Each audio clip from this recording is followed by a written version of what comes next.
All right, Bill. So thanks for coming on the podcast. I was a little disappointed you didn't wear a tuxedo this morning, but you can't have everything, right? Well, So we're if I could find one of my suits are hidden somewhere, I would have put one on. right. Yeah, they're all gone. I feel bad for my dry cleaner. I have nothing to bring to him anymore. He only does wash now once a week because he doesn't have enough But clothes. that's the thing, right? We're forgetting about those industries. We think it's the movie theaters and the gyms, and you're not realizing little No, it's the guys like little the guys dry that, cleaners. yeah. Yeah, He relies on a busy economy where people yeah. going into the city and stuff. Dressed up economy, that type of economy.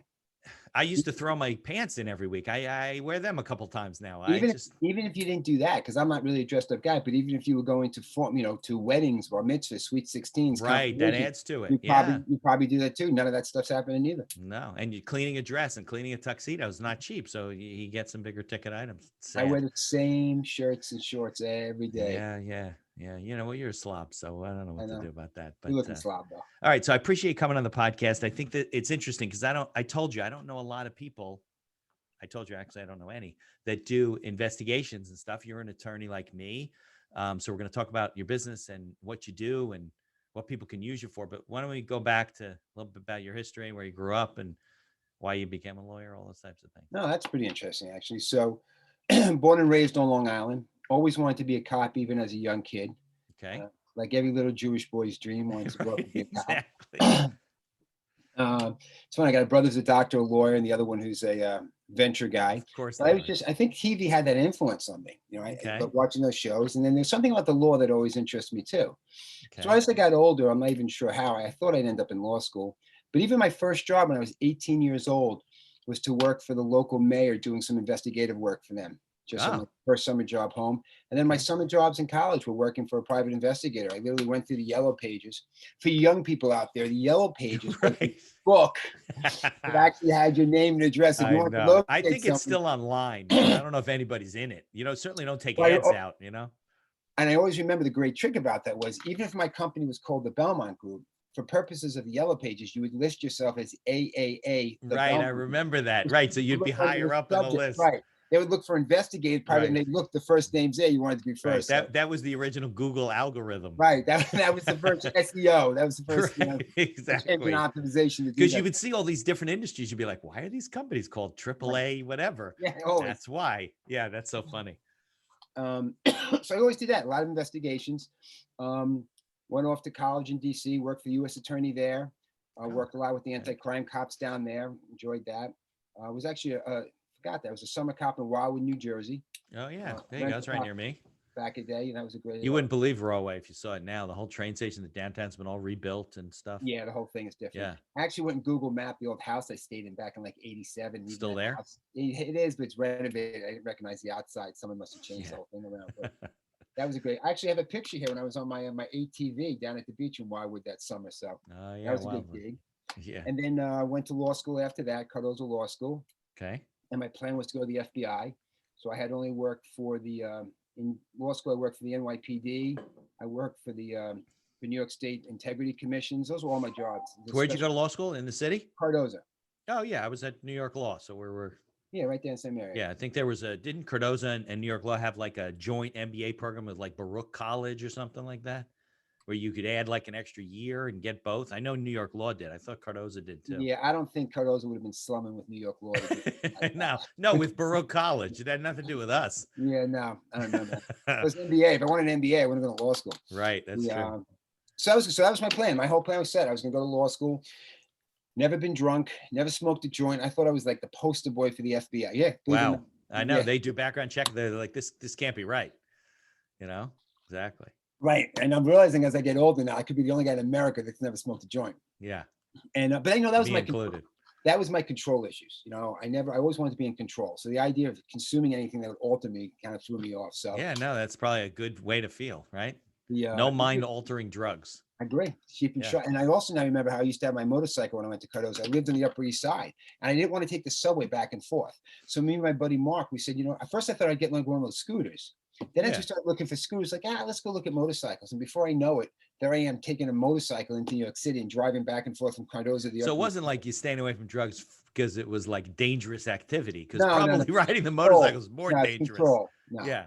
I look That's back now, funny. I had that bike up to like 120 miles per hour. It's funny how all the In the things city? No, no. In No, you can't. New York City was amazing because what you would do is you take your license plate and you Velcro it. And when you park on the sidewalk or anyway, you take off your license plate. Because somebody You would wouldn't- steal it. No, they couldn't give you a ticket because Oh, they look at couldn't, that. they have to go off the VIN and the VIN was in a tough spot to get. So, little tricks like that you had to do. Nice. It's the best way to get around the city. My wife and I Yeah. used to, when we were dating, we'd go around the Central Park when it was closed. You can go anywhere in the city, the FDR Drive, the West Side Highway. It's just a beautiful way to see the city. Yeah, and because you can get places a car can't get. yeah, Yeah. places, and at night was great. I mean, that was back before, the mayor destroyed New York City and it was a place where people wanted to go. So Yeah. those days will be back. Yeah, So right. I digress. Okay.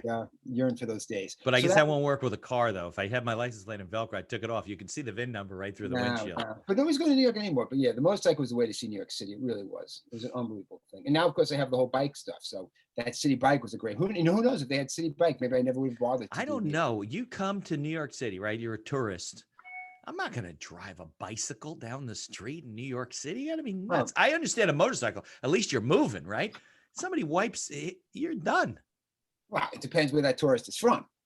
No. I guess, but could you imagine somebody from out of town? They don't know anything about the big city and they're riding their city bike down 3rd Avenue. No, I think it's a great way to go. Listen, I guess they, ignorance is bliss. They probably are not afraid. They don't think if it's you any drop big me, deal. look, I went to Boston or Philly, or LA. I'd love to take a bike to, go around and see the place like that. But you're a New Yorker. Yeah, but New York's more congested. New York, it's not congested because New York, you can get everywhere by bike. That Yeah, city bike you plan can. really enables you to do that. You just got to know where you're going. So. Yeah, that's true. Everything's on a grid. That's Right. Okay. It's actually simpler than people think. For all you people not listening to us and you're not in New York, trust me, it's very simple. It's just a grid. Yep, East pretty to much. West, 1 through 125. Till you get to the south end, then it gets a little confusing. Yeah, but you even know, that's not so bad. Out the house and she's very confusing. Right, but nowadays with a phone, you can. Yeah, you it's Waze easy it. to I get do. anywhere. I do it still. And Waze will Google will walk you there. Yeah, Google walk you. They have Google Right. walk. It's amazing. Yeah. Right. Well, it's funny. Now that you say it, when I was in law school, my job was I was a process server, but I didn't have to do like a personal service because you got into those conflicts with people. I would all do like the ones we dropped off at office buildings and medical offices. Right at the front desk great. or something. So I had the motorcycle. So that's really how I got to see all 5 boroughs because I go everywhere. And I made more money. I think they gave me like 25 cents a mile. So I made more money on the money per mile than it was in my hourly rate. But I remember having the map on my tank. And it was the page map. So every 2 stops, You have to stop. change like the Hagstrom maps, right? And I have to remember where I'm going. Now your phone just look at your phone the whole time. But And doesn't New York have that rule, nail it and mail it? Like if you get there's nobody there, you can nail it right to now, the I think building. if you go once, and then if they're not, then you can mail it to them, right? Mail it and so forth. So maybe I should expand my business offerings to do more. Now I think about it, we should offer more process service. Sure. Yeah. It's litigation. It's recession proof. Yeah. Well, not really. You get a pandemic, the court's closed down. There's nothing to serve. Yeah, but you will be. Can't stay that long. Yeah, no, you're right. Listen, now we never had a pandemic before, so now if it happens again, you just switch to remote and you We'll understand. be ready. Yeah, exactly. Still got to do depositions. Still got to have discovery. Yep, absolutely. Mediation, arbitrations. Okay. So you were always in this kind of business, right? Only job I applied for was the FBI. So in April of '91, I finished the year-long process. It was in great shape back in the day as a young guy. I went to Governor's Island, completed the test, and I was actually offered the job to go to the FBI, which is something I had really pursued my whole life. Only job I applied for in law school. But when I got the test of Governor's Island, I said, wait a minute, guys, I'm taking the bar exam in 2 months and I want to pass the bar. They said, no problem. Just, we'll defer you to the fall. Now, FBI is what? Quantico you have to go to? Or? Yes, Quantico. Yeah, serious shit. Yeah, that's what I wanted. That was, and you have to go through boot camp too as a. Well, it's funny now, they have their own, no, you have Quantico, which is their own version of that. But it's funny, when I was in law school, the other place I thought about going was maybe to go through the to JAG the Corps? to be the JAG Corps. Yeah. They actually send you off to the island first for training there too. But whatever, that's my path I chose. That summer of '91, we had a recession. I got a letter that said they had a hiring freeze.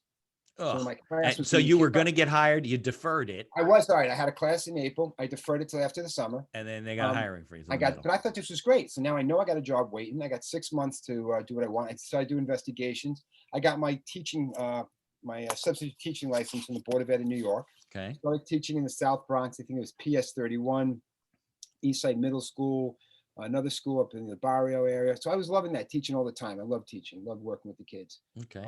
But now all of a sudden, 3 months turned to 6 months to 9 months. It didn't open up yet. Like, what am I going to do now? So now I started applying for jobs. I applied to the Mesa Police Department and to the Bronx DA's office. Okay. Now, everybody in my life thought I was going to take the Bronx DA job, which I ended up not taking to go out to be a cop in Mesa, Arizona. Now to explain Wow. to me, now I got to explain to Mesa, Well, Arizona. how, yeah. What the So hell? when I worked in DC, I was in the OCDF, which was the Organized Crime Drug Enforcement Task Force for the U.S. Attorney's Office. I interned there. Okay. The U.S. attorney I worked for, who was a mentor to me as a young college kid. This is like in a summer you did the internship, or? No, this is why I was a student at GW. So I went to Oh, okay. Bucknell, played lacrosse at Bucknell, transferred into DC to go to GW to work at U.S. Attorney's Office.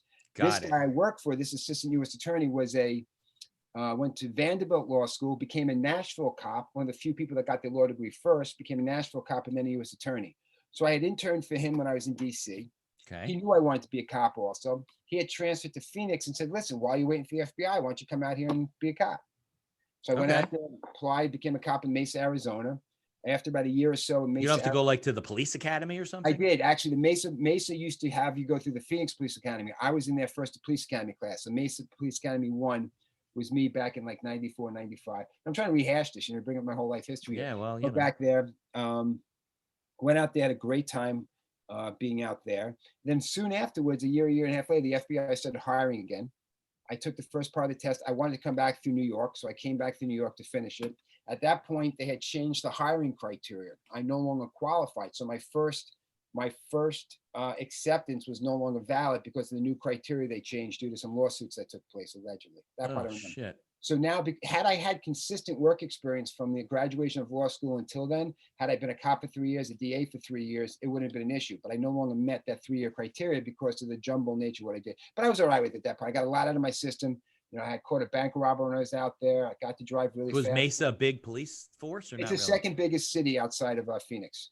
So it's a Oh, big time. It's wow. growing thing. Phoenix, Okay. that whole area is growing very Yeah. No, I know a lot of, yeah. beautiful out there. My sister And I went remember- to ASU. Yeah, so a lot of guys I went out there. A lot of my buddies are still there. Just a great department. Taught me a great deal too, actually. Just the academy alone taught me a great deal about a lot of things that were important in life. And so came back, started doing investigations again, figuring out what I was going to do. And then a buddy of mine, we were in Central Park, and somebody said, "Hey, we're looking to hire lawyers." And I went in-house for Liberty Mutual to be a trial lawyer, which I love trying cases. It's all defense work, right? All defense work. Yeah.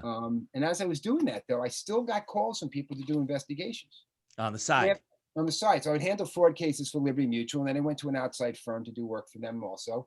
And I just figured, maybe the thing to do in life. No, now I was getting married. Did you So have now- your own investigations license at that point? No, I had worked for other people. at So the you're time. just doing work for other companies that had extra work. Right.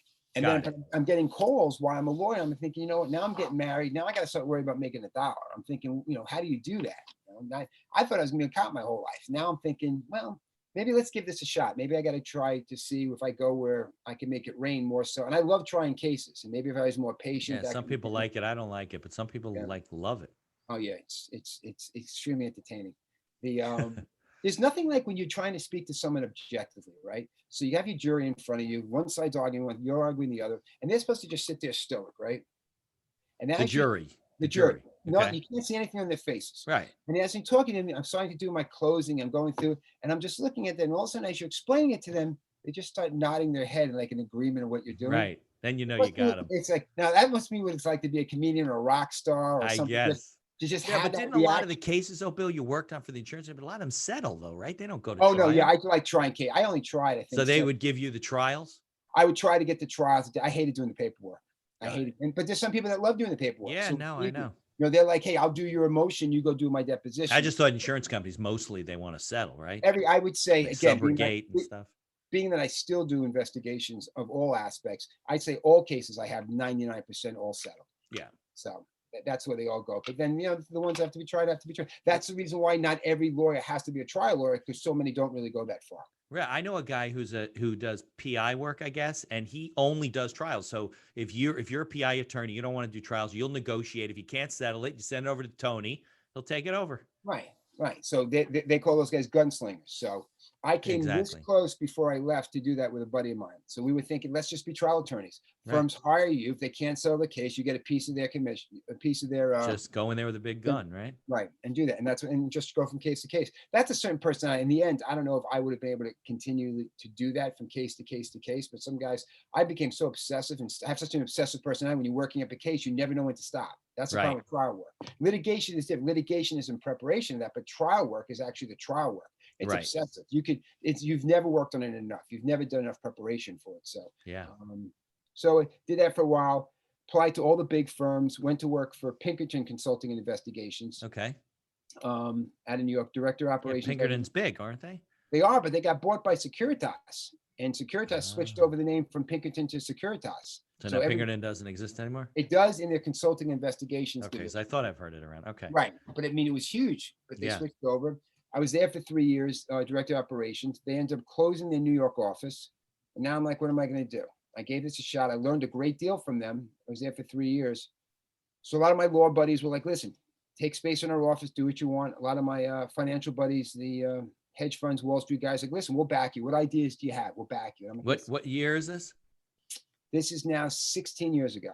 So it was after 9/11. Okay. Yeah. So I was down there in 9/11. That's a whole nother story. So 16. So it was like 04, roughly. Right. 04. It was 04. So 04, I'm like, what am I going to do? I think I got my son's 2. My wife's pregnant with my daughter. I got laid off. I had really nothing coming in. I'm like, what am I going to do Got to now? pay the bills, right? Right. So this stands to the adage in life that sometimes the most important decisions in life are ones that are made for you. Sometimes. So because I'm, 16 years later, it's the best decision that ever happened to me. So I said to my buddies, listen, I don't need the office space, and I don't really need your backing. What I'd like is your Rolodex. Again, for you young people out there, the Rolodex. Right. Do you have one to show? We had business cards, and the You Rolodex actually had, yeah. It was a big wheel. I knew this guy was a CPA. They were a big marketing firm, and in his office, he had 4 of those big wheels, right, full. And then you can't. Can you even buy one now? I just Rolodex even in business anymore? And you can't even organize. Is that light behind me bothering you? No. So the great thing was about the Rolodex was when you got someone's business card, you would write on the back of it, you like, November 1st, 2000, Mitch, and you write the notes about it. Exactly. Right. So I always gave that advice. It was the early days of a database. We didn't have. Correct. And now on the iPhone, under contacts, you put that reminder down. So you can do that now. Exactly. So I said to those guys, listen, I'm going to give this thing a shot myself. And it's funny too, like my buddies, when I worked at a different firm, wouldn't send me work, but when my name's on the door, then all of a sudden they started sending me work. So just interesting. Hustled and humped, and 16 years later, it's been very successful. It's worked out well. And I realized too, it's about, and again, more advice I give to young attorneys and young college students that are graduating is people send you work because they like you. Of course. Because they trust you and they like you. Obviously, they have to trust you, and they're not going to send you work. They're not going to send you work if you're a knucklehead and take a chance of messing up. Right, and embarrass them, of course. Right. So the key to life is just ingratiate yourself to people. Be a good guy, a good gal when you're doing the work. Be fair, and it works out. So do you practice any law now? I mean, no, what happened was I got so good at it, I just stopped practicing. Yeah, it's like I got to give it. That's not fair to the other people. It's not fair at some point. Just, they can't win. I'm still an attorney. I would say my practice is investigations and due diligence. Okay. So you keep up your CLE like I do and all the bullshit. Yeah, and I do actually I do a lot of CLE presentations also. Right, sure, because it gets you in front of the other lawyers, right? Right. So it's actually called the use of investigators in litigation matters. So I can come in and give. We do work all over the country, but I can only do the CLE for credit in New York. Although others have me do it just for the educational function of it. But Right. like you said, it's great to come in and you educate some attorneys on what due diligence entails and how you use investigators. What's surveillance about? What do you consider when you're doing surveillance? So any of you listeners out there, like the CLE presentation, contact me. You're available. It's what a better way of getting in front of people. You don't have to promote yourself. You just educate them on something. They find it interesting, and that's the best way to promote yourself. Don't pitch Plus, yourself. it's an interesting topic. A lot of our CLE stuff is boring. Correct. Yeah. Nobody wants to go. I got to do my estate planning stuff. Nobody wants to go listen to the estate planning seminar for the day, but I get 8 credits, so I go. And the funny thing is, you got this panel of like 6 or 8 people up in the front that are at the top end of the estate planning part of law. They're talking about cases and tax issues and things. Nobody in this room has a client that even closely fits and will use any that, but everybody needs the credits anyway. So it's all BS. Right. So we all go for the credits. We'll go for the credits, but I hope it seems interesting enough. I just did it for my wife's firm. It's funny. She says to me, you left all the interesting stuff till the end. And then she practices too? She does insurance defense. I actually met her back in the, I met her while in the industry. Yeah. Oh, that's funny. Another reason why I'm pretty happy I had spent some time in Lawton Squires. You know what I met her? I met her at Lawton Squires, who was it Hertzfeld Rubin was doing a CLE. Okay. Doing a CLE, and I met her at that CLE class. That's funny. That's a long time ago. She wouldn't stop hitting on me. I don't know why. Well, you're a good looking guy, Bill. And then, and you have 2 kids, you said? Yeah, son and a daughter. How old are they now? He's 18 and she's a junior in high school. Oh yeah, so mine's 20 and 17. Actually, We- I have a third one who's 14, 15. Where he's going to Michigan, but he doesn't start till January, and it's ridiculous. I mean, this COVID thing, and that's a whole podcast. I know it's got to be hard. My son is a junior at Indiana, so Big Ten, go Big Ten, and he's in his apartment all the time. There's no classes to go. I could imagine your son starts as a freshman in his dorm. How the hell do you learn? But what they're doing this weekend at Michigan, all the kids were at Ohio State because you can party at Ohio State. Oh, because the rules are different. Correct. So Indiana and Ann Arbor lockdown, so the kids are all fine. Indiana's tight. As a matter of fact, they had an event at my son's fraternity house. It wasn't even a party. It was like the brotherhood got together, but there were more kids in the room than there were supposed to be. Right. Somebody got a pizza delivered, and the guy was the delivery guy, was from another fraternity, called the university. They got shut down, thrown off of campus, and they're on probation for 2 years. Right. No party, no beer, no booze. That had nothing to do with it. So what they're doing is, so he's a freshman, starts in January, but we had to get him an apartment. So I wanted to live in camp, but you can't because dorm housing is like a prison. Yeah. It's like a prison, right? You can't. You're in your own room. You can't leave the room. Right. But the apartment buildings are under different rules. So it's just these kids lost out on a horrible senior year, and now it's a freshman year, and that's why it's so politicized. Because you know how I can tell? This is why I'm confused about what's going on. Not that we're getting off topic, but we quit. A little bit, but that's okay. Yeah, we got it's time. still it's interesting stuff. It's hot topic. Here's what kills me about: I don't know when information is real. I have no trusted resources other than some strong contacts in the medical community. But here's where you see how messed up the situation is. And I would have cursed there, but I don't know if it's G-rated or not. It's not. This is not like on HBO. When you watch football, now let me tell you this too, let me throw this into the mix. I'm the president of my school board. I'm also a varsity football coach. So I'm very much involved in what we're doing with schools and remote and everything else. You watch football, watch college and professional football, watch games like in New York, where not only nobody's in the stands. Right. You see games in South Carolina or Kansas City or these other cities, there's 10, 15, 20,000 people in the stands. So you're trying to think this is the most horrible thing up there. No, it's because nobody believes anything. They have their own rules. Well, right. I don't think if anybody believes it, but people have different ways of triaging and prioritizing what we can or can't do. COVID, what's the word? They're COVID exhausted. Right. Exhausted, like New York State, listen, I just think if I want to wear a mask and social distance, I can go to a movie theater. So open up the movie theaters. Why can't I do that? I don't mind wearing a mask. They're not open in New York? No, he just opened them up last week for 25%. That won't cover their overhead. I know. Won't even pay their utilities, to be on. New York State is in major way. And there's going to be a spike too. So then he's going to shut other shit down. And you know what I'm saying? There's no money to cover this. So there's a 20% cut in all our schools in New York already. How much worse will it be unless these stores bring them? People don't realize when you go to that dry cleaner, when you buy that sandwich, when you go into that restaurant, that tax dollars goes to the state that pays for the things that you need. So I don't know if it's political or not, that Cuomo and de Blasio maybe they're just trying to destroy the economy until after the election, then they'll open things up. So Biden, I don't know. I don't know the answer, but I know it's not sustainable with what we're doing now financially. And listen, my 87-year-old mother lives with us. So I know how important it is to keep COVID out of the house, to take precautions. So I'm balancing that safety issue with making sure that we can all. That's the problem. It's a balancing. There was never any coordinated effort where all the governors said, listen, we got to talk once a week. Let's figure out how to keep the economy going, work with people, keep them safe. But, eventually, if we're all out of business anyway, what the fuck does it matter? Correct. What's going to be left when it's over? Yeah, what's going to be left over? People are getting crushed in the machinery. That's what happens in life. Yeah. And, it's not fair that Target and Amazon and Whole Foods and Walmart, and they're all making money, and the little guys are getting crushed. Amazon is just killing it. I mean, it's just amazing. Why would you buy from anywhere but Amazon? It's weird, right? You push a search for anything, Amazon always comes up first. And it comes the next day. Like, is it like Star Trek? Are they just flipping it to your house? I get stuff sometimes the same day. Yeah, it's amazing. There was a comedian that talked about that, where they talked about Prime, Amazon Prime. This would be like Amazon Prime Now, where you get it now, and then it'll be like Amazon Before. Like they'll get it to you before you think you need it. And you're just thinking about, you're like, I was thinking of, look, there it is, Yeah, well, listen, that's that movie. What's that movie? That's social media. Social Network. Yeah, my wife's saying we have to watch on Netflix or something with this. Oh, no, that's the one about how they manipulate you. It's a documentary, right? Well, you have 5,000 hit points. So the idea is they know what my wife's going to order before she does. Absolutely. So he's just waiting around the corner. He knows that by November 3rd, Allie's going to order this, so they're going to have it delivered. Exactly. It's like a drug dealer who knows your patterns around the corner. But so, Bill, one of the reasons I brought you on here today was I want to hear some like cool stories about stuff you've had to deal with and go through as an investigator. That's what everybody wants to hear, right?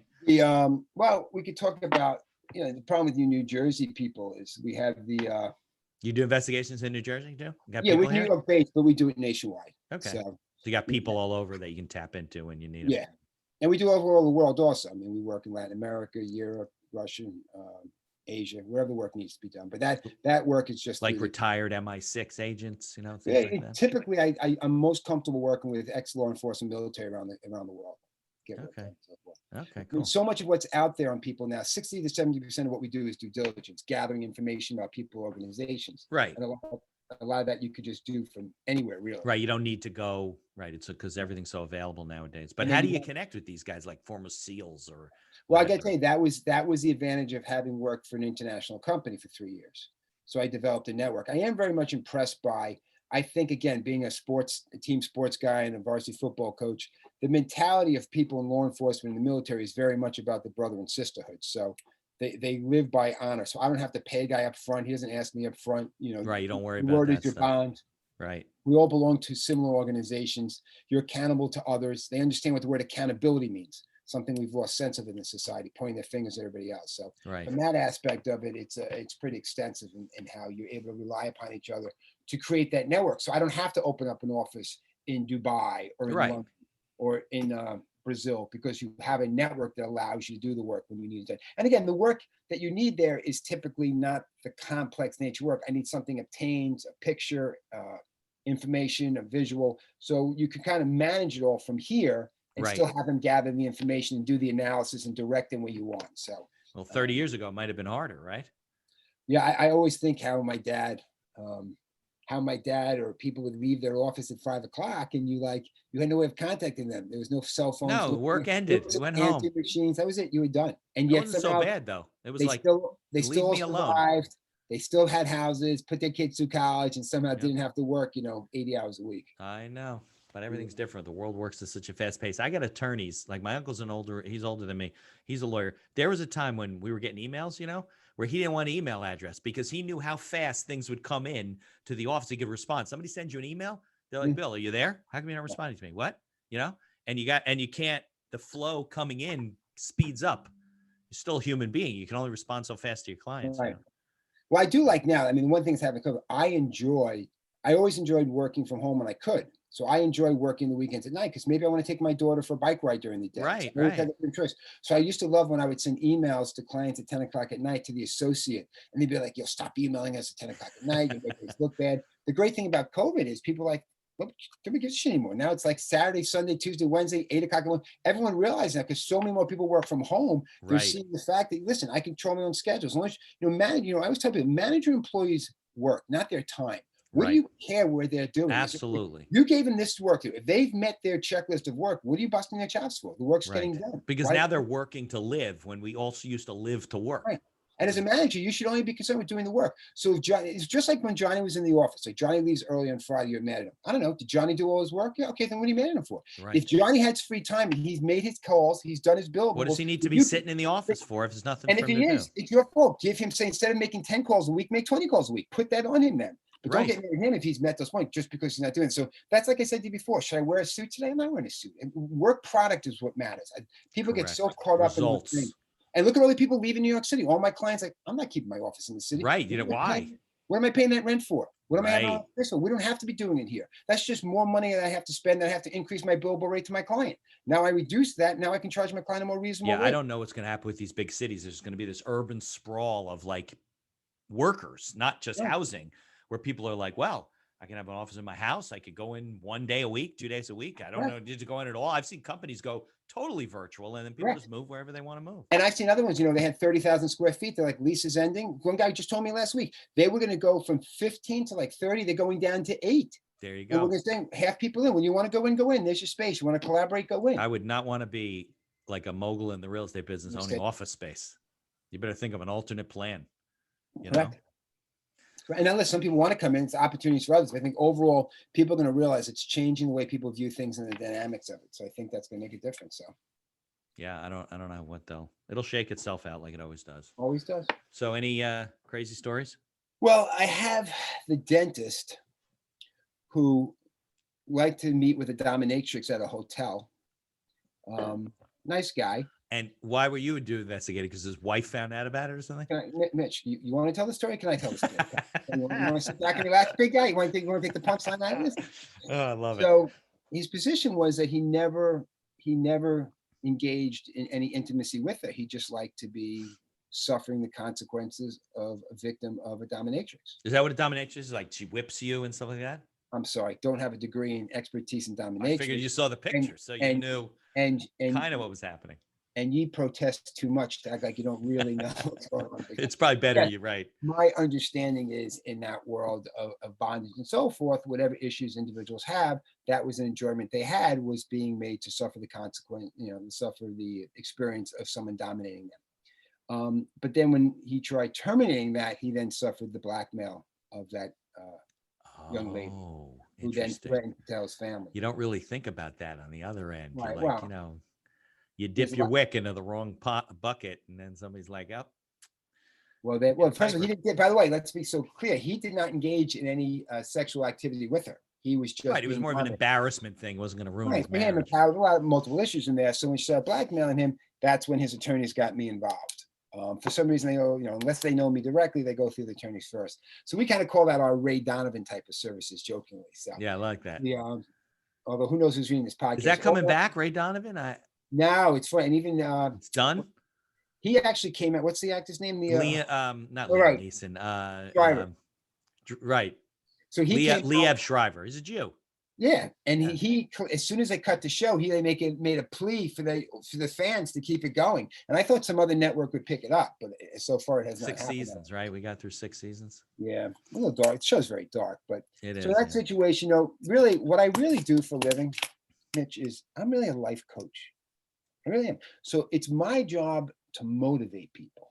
So in this situation, I had to contact that young lady and motivate her to do the right thing. Yeah. That's really what it came down to. So many times we have situations like that. We had to motivate her to do the right thing, which with proper due diligence and research on who she was and what was involved in her life, we made her realize there was better places to go where she'd face less resistance than my particular client at that time. Right. Although one of the other things I tried telling my client was, listen, just tell your wife. I mean, you didn't engage. Oh, was that part of it? That was the blackmail. Well, right? I'm going to tell your wife. Sometimes in blackmail situations, you realize coming clean takes away that leverage someone has over. Of course. So I said to him, listen, if you really didn't engage in sexuality, it'll be a strange thing to explain to her. But then again, listen, if that's such a big part of your life, you haven't told your wife anyway, you have probably got other issues. You got bigger issues anyway. I tell people all the time, because I hate dealing with the matrimonial cases, are the worst ones to have. So I tell people all the time, listen, if you think it's not right, it's not. It's right. I mean, you could put. If it's something you need to hide from your spouse, I don't care what you're doing. If it's really not being, correct. It's not right.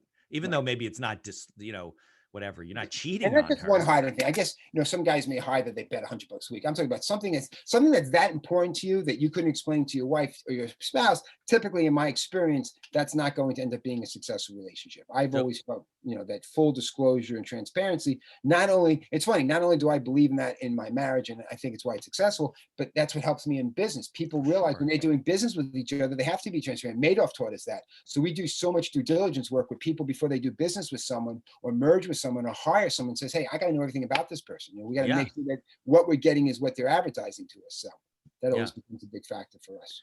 So did she kind of see it your way? They all do. We had another disappear. We had another client who leased property to people all over the country. Okay.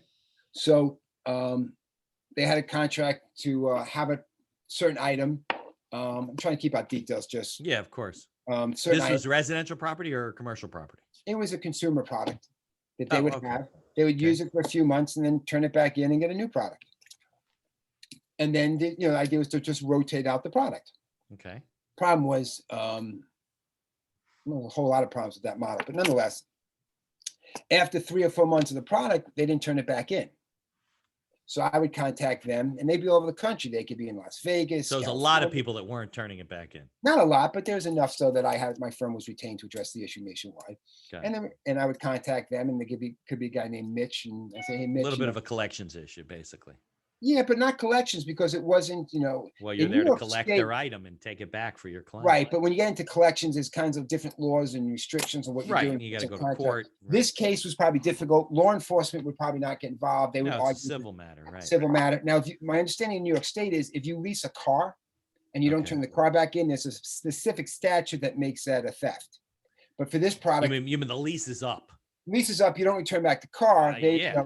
You could argue it's civil. Well, this was the same thing, but there was no statute. So for the most part, you weren't going to get the assistance of law enforcement. Okay. So I would email a guy out. I'd call Mitch in Vegas or Montana or Chicago, wherever, and say, hey, it's, Bill Belmont here on behalf of so-and-so client. We'd like to have that product returned. They'd either ignore me or they'd be like, yeah, whatever. This guy in New York's not getting this product back from me, and hang up the phone on me. Then, of course, I would then involve either, back into my motivational role as a life coach. So then I would have my guys around the country show up. And the best thing was, I looked at this like a criminal matter now. That's my perspective. Well, they That's stole your client's property. And now some could argue in court later civil, but for purposes of staying ethical and with the parameters of what we're entitled and allowed to do, you have to be very careful about what method you use and employ and so forth. So for that purpose, we had to find leverage on these individuals. So I remember one of the best ones I had was, so let's say I had to reach this guy, Mitch, and this guy was a Wall Street guy, just an arrogant guy. And the client, this is the other thing I don't like. If you're a client, don't do things that I'm going to have to do it, because I have a methodology to how I do it. So they would call these people, and it wouldn't work. They would then retain me to do it. But that took away my ability to do certain things. The arrogant guy was your client, not the No, I'm sorry. So my client, so this guy Mitch we'll just use your name because it's this guy Joe had a watch out in Vegas, right? And he worked in Wall Street, and the client kept calling him to get the watch back, and he was just being enough, but he knew they were calling. So I finally got the case, and I called up, and his desk partner answered the phone. So the guy who had the watch was Mitch, let's say, and this guy Joe worked with him. So Joe answered his phone. I go, hey, this is Bill Belmont. I'm calling on behalf of so-and-so, naming the client. So this guy knew who the company was because they called too often. Goes, oh, he's not here right now. Oh, all right, well, let me ask you, who's his supervisor? Who's his boss? So he gave me his boss's name. His boss's name was, let's say, Sally. Sally was the boss of my target. So I would call Sally, and I'd say, hey, Sally, my name's Bill Belmont, calling on behalf of, so-and-so. Could you ask Mitch to give me a call? So she would go into the guy's office. Hey, Mitch, this guy Belmont's trying to reach you. Give him a call.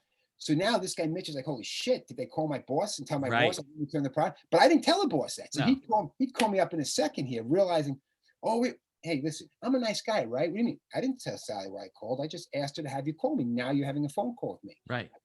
Now I'm asking you to understand there's a lot of different ways I'm going to have to get this product back. Next day, the guy sends it back. Of course. One guy got so mad, he goes, I'm going to call the FCC on you. All right. Go ahead. Not really sure what the FCC has to do with this. They didn't have a point like that. So other times, some guys in some states that I would utilize were really strategic. One guy took my letter. It was a short letter just asking the product back, and he would scotch tape it like all over the windshields of the guy's car, onto his house. I had one guy that worked as a jeweler. It was the same thing. He was an actual jeweler, employee of a company. It was the same thing. I called him up and got his boss to have him give me a call, and he sent it back the next day. See, there's two kind of people in those situations in life. There's those people that are either being lazy or being kind of Adam Henry's, AH, if you know what that stands for. And they're just not being asses and not returning it, that kind of. There's other people that screwed up. They sold it for drugs, prostitution. They don't have it anymore, in which case I'm not going to get it back. There you have to pursue civil action. So the hope is in these type of situations that you can make your client whole in the least in the least costly manner that you Come can. out as most And those unscathed are the people, as you can. right? Those are people that have level. Other people I know right away they don't have the watch, because I've gotten to a point where I put them in such a difficult spot that they would much rather, when you know that they would rather give up the watch than suffer the consequences of what you're proposing for them, and they don't do it, they don't have it. They don't have it. Right. And at that point, you just have to begin civil action, or we enter into a payment plan for those people. So those are the fun parts. Those are the fun parts of the job when you have those type of situations. And then you have surveillances too. We had a surveillance years ago where a guy from Jersey was stealing information from the client, and the client knew, had information on what day the guy was going to leave the office early to meet with someone. So we had, that time we had a lot. We had like 3 cars and 6 guys in Jersey. and he left the office, and he headed to the turnpike. And this was years ago. But as he turned to the handbrake, I remember he pulls into the gas station and pops his hood to check his oil. Like, who the hell checks their oil anymore? Cars Right. go Oh, this is 20,000 recently? Yeah. 20,000 miles. Right. You You know, don't check right? your oil. I I'm don't even like, know how to thinking, check I'm my like, oil. I'm like thinking, shit, everybody check, make sure you have gas, because we had no idea. We thought we were going maybe to New York City around the corner. I'm like, make sure you have gas and cash, which is one of the things you have to do in Savannah. So you have to bring change of outfits, you bring food. Because you don't know how long you're gonna be on this How long? thing. Even in New York City, I always tell guys, people are so oblivious. I could be behind you all day long. You'd never know. Oh, really? You'd think, like, when you're watching TV, a show, right? You're like, how could they not see this guy following him? But they don't. They're oblivious. And one of my guys who's so good at this, he always thinks he's being there. I'm like, no, they don't see you. You're fine. People are oblivious. First of all, people are oblivious for the most part. Now everyone's on their phone anyway. Right. So for the They're most very part, no one's ever- distracted. right. No one's ever. So we do have camera surveillances that we do too. And if someone thinks they're being followed, we'll follow them to see who might be following them and so forth. Oh, And there's interesting. techniques and things you can do to find out very easily if someone's following you and so forth. So, and for the truth is, if reality is, if someone is trying to see if you're following them, it's very difficult in a car to follow someone if they think you're following. At least with one car, we had 3 cars in this case. Well, needless to say, this guy gets on the turnpike, and about 8 hours later, we're in a hotel in Virginia. You're kidding. Right. So imagine blowing that case. Imagine the billables in that puppy. Yeah. Wow. So again, we followed him to the person he met with, and then it was important to follow the person he met with to get their license plate to know who they were. Right. So people all the time think, oh, surveillance is easy. Really? A surveillance in New York City is easy? Or out in Somerset County, New Jersey, where it's very, very rural, out where Forbes lives, you think you can sit on the street there and nobody's going to notice you? Right. People are going to What call do the you do when police. someone comes up to your car? Well, if it's okay, investigators can be there. Before you get to a town, you call up the local PD, let's say in Bridgewater or Raritan, Yeah, say, you hey, tell them that I'm doing this. yeah, I'm in town, I'm working the case and so forth. Then you have to be sure it's not too small a town where they go and tell the neighbors. They could, right? They could, but for the most part, again, you develop a rapport with law enforcement, you speak that language and you handle yourself well. But then you're sitting on the street, and I remember one guy used to say when the neighbors would come out, he'd be like, oh yeah, we're here to protect one of your neighbors. There's a workplace violence situation. I'm like, you're an idiot. That neighbor's going to tell every other neighbor what you just told them, and they're going to be like, and everyone's going to be paying attention to you. You got to come up. We have other cover stories we utilize just to tell neighbors something like, oh, that's good, bird watching or an environmental study or something. And they go back and they don't think twice about it. So you can sit on the street and not be open and obvious to people like that. So, but again, New York City is very hard. We have one in Brooklyn right now. We're doing right now. Guys come out of an apartment building. If you don't have a photo, you're in trouble. So you hope to get a photo. And when the guy comes out, nobody ever wants to pay a lot of money. Like, oh, put one guy. Okay, I'll put one guy. But do you want that guy in a car or on foot? What do you mean? Well, you said you want one person. You sent me off to this location in Brooklyn. Do you want my guy in a car or do you want him on foot? What do you mean, Bill? Very simple, sir, Mr. Client. You said you only want one guy, car or foot, because if I'm in a car and he comes out and goes into the subway or you can't follow him. I can't follow him.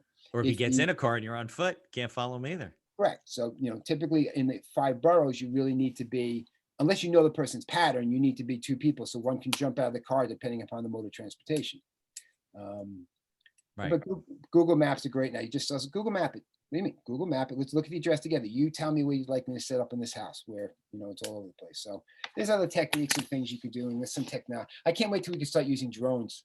I could just sit home here, take You're not allowed to use drones? Well, the FAA now compliant. You have to have drones that meet the FAA, and the technology's not really. I mean, people do it for security. They do it to watch property. Farmers do it to check their land. Instead of going out with the ATV now and going all around, you could just send your drone out there and see what the whole thing looks right, like. But it's on your own property. You can do whatever you want. And then you should probably see in the neighborhoods every now and then some kid throws up a drone and so forth. But for an extended surveillance, it would be difficult to really make sure you're following on the streets and where they're going and stuff. But I'm sure that day's coming too. We have cameras everywhere in the city, so. Yeah, eventually you'll have a drone that's so good it can be up real high you can't see it, and it can still zoom down. Hopefully, zoom down. Listen, Exactly. LPR is another thing. The technology's out there, license plate readers. So if I'm looking for Mitch and I can't find him and I know what his license plate is, I could put it into these systems. And if his car went past one of these license plate readers, they'll say, yeah, every Tuesday at 4:00, we happen to see Mitch's car by such and such an area. And that can narrow down the focus of where we're trying to look for someone. So where are license plate readers? Like in toll booths and stuff, or in toll booths? They're in different places. They're around. They're interesting. But that's, but again, access we get in our industry is because we're licensed and we're audited. So I have access to DMV records. So it used to be that someone's used DMV as a dating service. Oh, that person's cute. Let me run the license plate and give them a call. Or you'd have the marital disputes where they'd run a person's license plate so they can assassinate the boyfriend or girlfriend. So every bit of Yeah, that's information. not good. No, that's not good. But the way we overcome that now is, one, you have to be licensed just to get access to it, and you have to be vetted by the DMV. And then they'll arbitrarily and randomly during the year audit me and say, hey, you ran this guy, this gal, what's the reason for it? Demonstrate that for us. So there's a lot more measures in place now to make sure we're protecting the information that's so readily available. But again, it's readily available because it's for justifiable purposes and so forth. All right. Well, that's cool. So if people need work from you, we'll put some links in the show notes to where you are out in Long Island, and you're available pretty much all over the country, right? So anybody listening to this can, Listen, in the world. So if somebody in Australia listens to it, or Vancouver, London, they can call you. Mitch, if you take a map and you throw a dart, I got a guy. I got a guy. I got a guy. Like Papua New Guinea, you got a And guy that's what, hey, let me just tell me a great one. I have a buddy of mine who's an attorney who wanted me to track this witness down. I said, bro, he's in Brooklyn. No, he's in Ireland. I'm telling you he's in Brooklyn. Now he's in Ireland. Okay, we'll go to Ireland. Witness, he needed to cooperate. Doesn't listen. So he pays for you to go to Ireland? No, not me. I have my guy in Ireland. But my guy, you reach out to your guy in Ireland. But it was a movie. My guy, I would have loved to go to Ireland. By the way, if anybody has a case in Iceland, my wife and I want to go to Reykjavik. Iceland. I would like to have a case in Iceland, and I'm happy to go on it. They're not big supporters of Israel, by the way. They just passed a law, something about like anti-circumcision or something. I don't think they're big Jewish supporters in Iceland. You can't get circumcised in Iceland? There's some law they passed. Yeah. It's not good. I think it's disappointing because it's I think people do it now for medical reasons that you're supposed to. No, I think it's an anti-Semitic type of thing. Well, that's interesting. Too bad. Yeah, because my doctor needed to use like a huge blade when I was. Well, defied that theory right there. So I got off the topic, but so we go to Ireland. So my guy. But you still know the guy's in Brooklyn, right? Even though I believe he's in Brooklyn. But listen, I document. I think he's in Brooklyn. So my guy in Ireland has to go like by plane. It's like a movie. He says, Bill, I had to go from a little skip plane to a Jeep to a boat to get to this remote area where supposedly this guy's. So he knocks on the door. The daughter answers. He says, "Nah, my dad's in Brooklyn."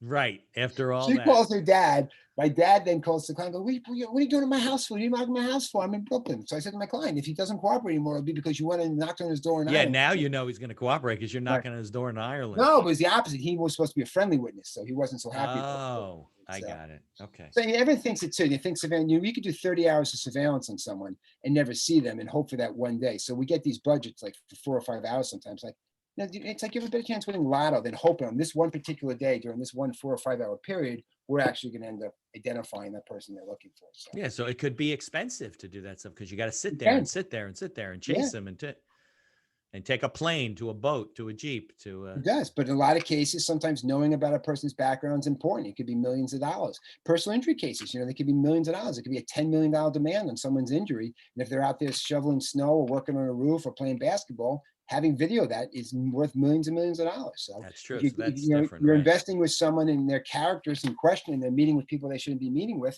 And that's why our due diligence profiles include social media news articles. I've had cases where just getting Mitch's podcast or Mitch's statements or Mitch's comments in the news defies the views economically or politically or from a business standpoint of what the actual client's thinking of. And that was alone to make him no longer a viable candidate. So it wasn't a criminal record or a lawsuit. It was just simply the views being expressed were inconsistent with what we were told in an interview or in the philosophies of the company. So when we do due diligence profiles, which I guess we don't have time to, but they, a regular background check could be $300-400. Ours can go anywhere from $1,500 to $5,000 because they're so extensive in the information you're gathering and obtaining on individuals. And again, in the US, that information is much more readily available than Ireland or Iceland or anywhere else. Other places in the world, it's just much more difficult in obtaining that information. And more expensive, more time consuming and more expensive. Interesting. All right, Bill. Well, I appreciate you coming on and sharing what you do. And, we'll get this out there and people will reach out to you and they'll have more stories for the next time you come back. Yeah, great. Love talking with you, Mitch. I appreciate it. Thanks, Bill. Stay well, brother.